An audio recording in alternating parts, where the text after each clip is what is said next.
Pernah kepikiran gak sih gimana caranya komputer atau database itu bisa ngerti perintah kayak tampilin semua file atau cek dong ada nggak email yang belum dibaca? Nah, di balik semua itu ada semacam bahasa rahasia yang presisi banget. Hari ini kita bakal bongkar dua kunci utamanya, kuantor universal dan kuantor eksistensial. Kalau kita ngobrol sehari-hari, kata semua atau beberapa itu kan kadang abu-abu ya.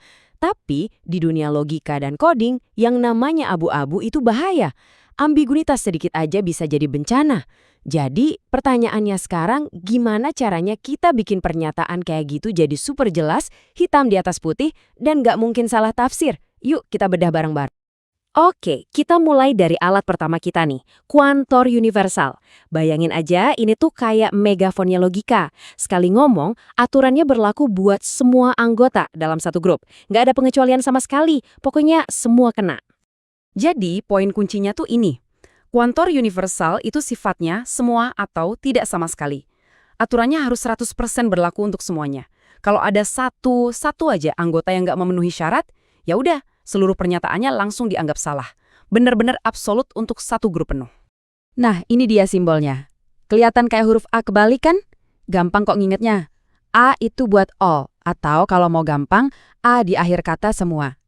Simbol ini kita baca untuk semua atau untuk setiap. Simpel kan? Terus cara pakainya gimana? Kita tulisnya A for X, P of X. Artinya simple. Untuk setiap X di dalam satu kelompok, pernyataan PX itu harus benar. Contoh paling gampangnya nih, semua manusia butuh oksigen. Di sini, X itu ya setiap manusia, dan PX itu ya pernyataan butuh oksigen. Jelas banget kan? Nggak ada satupun yang terkecuali. Oke, tadi kan kita ngomongin semua.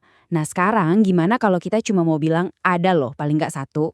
Disinilah kuantor eksistensial masuk. Anggap aja ini kayak detektifnya logika. Tugasnya cuma satu, cari bukti, minimal satu aja. Ini beda banget sama yang tadi. Di sini kita nggak peduli sama semua anggota. Misi kita cuma satu, cari minimal satu aja anggota yang cocok sama kondisinya. Begitu ketemu satu bukti, boom, pernyataannya langsung dianggap benar. Kita cuma mau buktiin kalau sesuatu itu beneran ada atau eksis. Simbolnya kayak gini nih, huruf E tapi kebalik. Lagi-lagi ada cara gampang buat ngingatnya. E itu buat exists atau eksis. Jadi simbol ini dibacanya ada atau terdapat setidaknya satu. Fokusnya cuma ke keberadaan, bukan ke semuanya.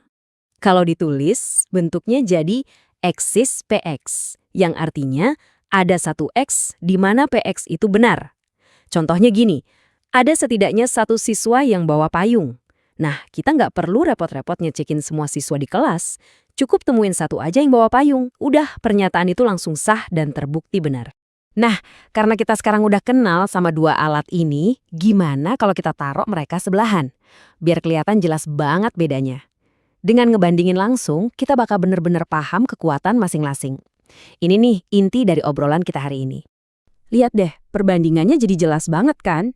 Kuantor universal yang simbolnya A itu soal kebenaran umum, harus berlaku buat semua. Sementara itu, kuantor eksistensial yang simbolnya E itu soal kebenaran khusus, cukup ada satu aja. Jadi, yang satu buat bikin aturan yang nggak bisa diganggu-gugat, yang satunya lagi cuma buat mastiin keberadaan. Oke, mungkin sekarang Anda mikir, ini kan cuma teori matematika yang rumit, buat apa sih? Jangan salah, tingkat presisi kayak gini tuh punya dampak yang gede banget di dunia nyata, apalagi di teknologi yang kita pakai setiap hari. Jadi, buat rangkumannya, ingat aja ini, kuantor universal itu buat aturan umum. Contohnya, memastikan semua pengguna punya password. Wajib. Nah, kuantor eksistensial itu buat ngecek hal spesifik.